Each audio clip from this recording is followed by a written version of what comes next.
April 22ஆம் தேதி பஹல்காம் பகுதியில் நடந்த பயங்கரவாத தாக்குதலுக்கு பிறகு பாகிஸ்தானுடன் பதற்றம் அதிகரித்திருக்கிறது.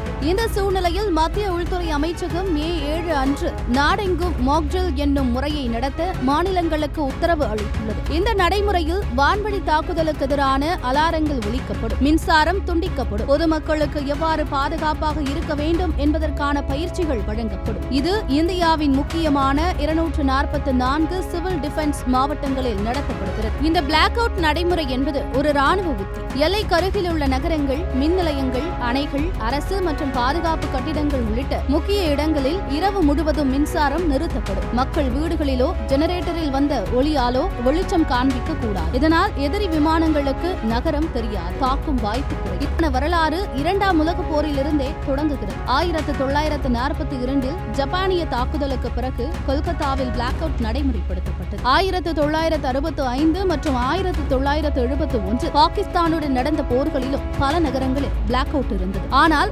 1999 கார்கில் போர் நேரடி நகரங்களுக்கு அருகில் இல்லாததால் பிளாக் அவுட் நடைமுறை இல்லை. இந்த பிளாக் அவுட் ட்ரில்ஸ் எதற்காக என்றால் நம்மை பாதுகாக்க.